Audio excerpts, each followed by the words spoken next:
What's up, warriors? In this video, we're going to talk about seasonality, which is a different way of forecasting once we identify that there's something else going on with demand.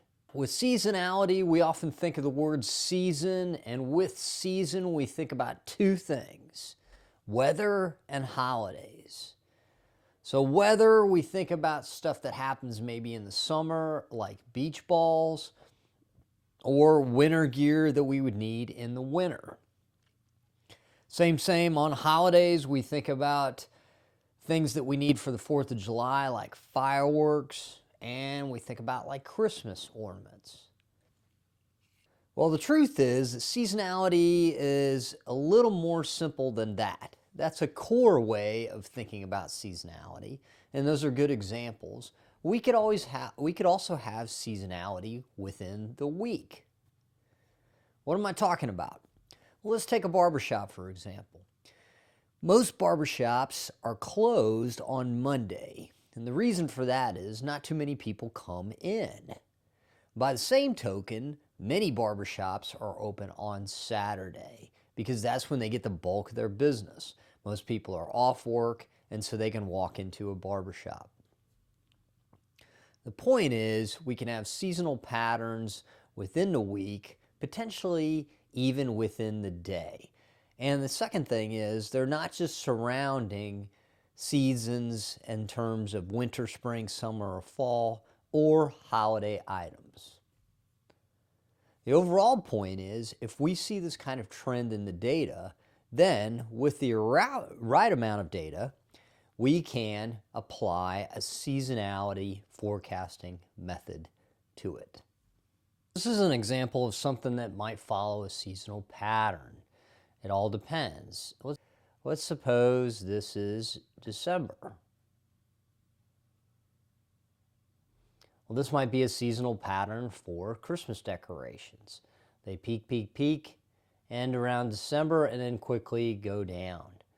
We might have some sales in here that accounts for this gradual dip. Or if this was July, this might account for that growth in fireworks that peaks up to 4th of July and then goes down. Or it might be seasonal items for my birthday, which is in July. The point is, if we detect certain patterns going on, if we collect certain periods of data, we can do something with it and then develop a seasonal forecast.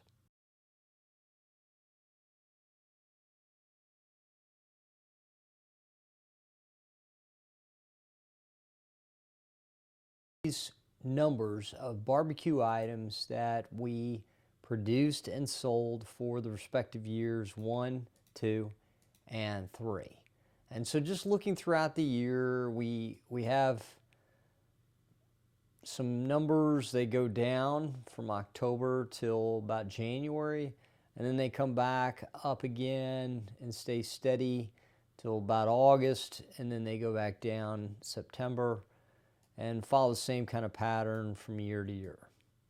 So with this kind of repeat pattern, we can apply seasonality to this. And as you'll see, we're going to move left to right, and then we're going to move down, and then we're going to move up and down again. So the first thing we're going to do is establish the average for the month.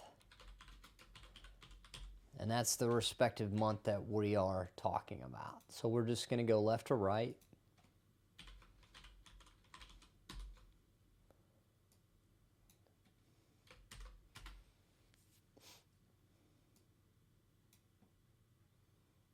Clean this up a little bit.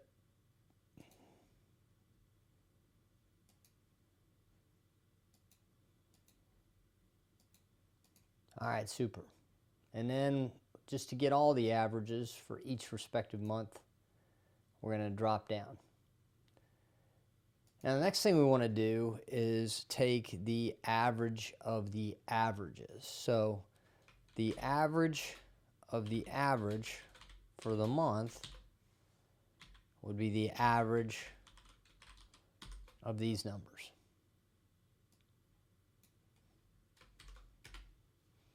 521.86. Now we want to know what is our total forecast count for year 4. Okay, and we need that given to us. So we have these numbers here. Again, we're not going to derive anything based off of those numbers. We might need to use another method from year to year to forecast that. We might use a weighted moving average. These look like they're kind of averaging out, so we would probably do that to get this number. But for our example, that's just going to be given to us. And we're going to say the year 4 number, overall forecast for the year is 6,500. We're not going to do anything with that just yet. We are going to do something with this number here. And this is an important step. So this is going to be our seasonal index for the respective month. So in other words, we're going to have a seasonal index for October, a seasonal index for November, et cetera, et cetera. And that's going to be really, like other things we've talked about, a kind of a dial that tells us how much of that respective month is below or above average compared to the other months within the year. And so to determine that, we're going to take that average of the months and we're going to divide it by that average of the averages. So here we see that October, we're pretty much at essentially 92, close to 93% of the average of the averages.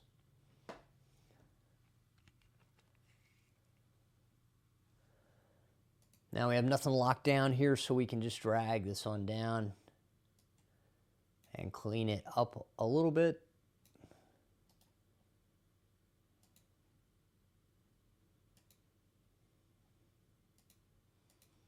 And so here, as we look down to May throughout September, that makes sense. Now we're at 128%, 149%, and even as high as 175% of the average month.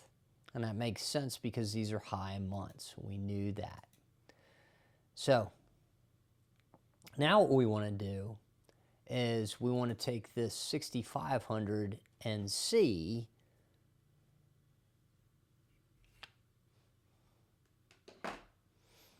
how it would divide out if we just divided it evenly.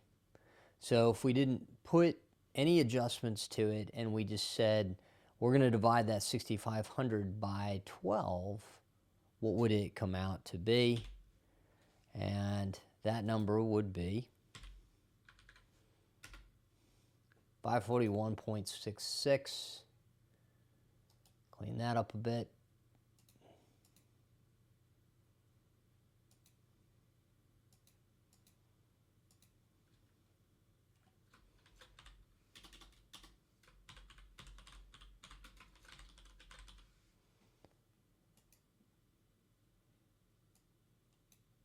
So what that means is, again, if we didn't do any adjustments, that we would stock or produce 541.67 barbecue items per month in year 4. But we know that doesn't really make sense because some months are higher than others based on this pattern that we've detected. So we're going to take that seasonal index and multiply it by that number there, that monthly average. And we're going to do that right here. So we're going to take that seasonal index and multiply by that monthly average. And because we're going to do that all the way down, we're just going to go ahead and reference that cell. I call this locking that down. So 503, that looks about right. The numbers we're comparing, 541 and 93% of that, so 503 looks like it's about 93% of that, and of course it is. We're going to drag that on down, get those numbers, and that is our year 4 forecast based on the previous years. Now, in the spirit of Ice Cube, check yourself before you wreck yourself. I always say to do one last thing, and that is to add up these year 4 or whatever our last year is numbers.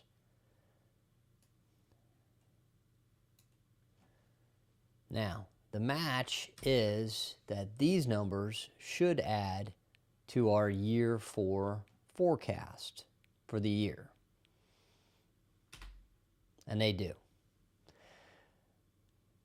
We shouldn't be off. They should be the same. It shouldn't be 6506 in this case, or 6559 or 6595 or anything like that.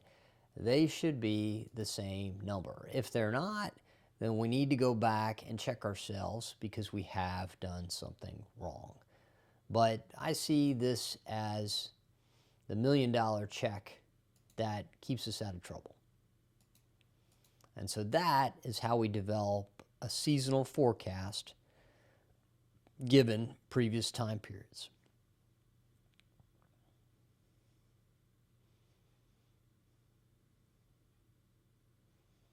A remaining question is, you should be able to do this.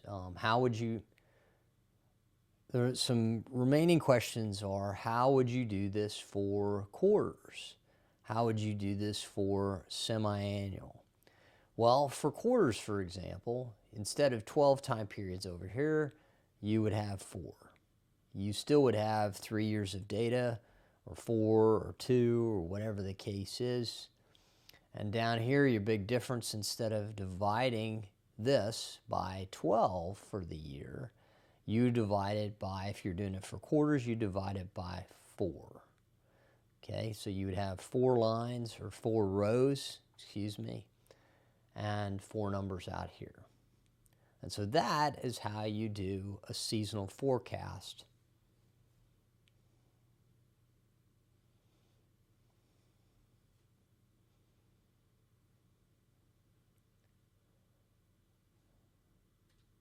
So that is how you do a seasonal forecast.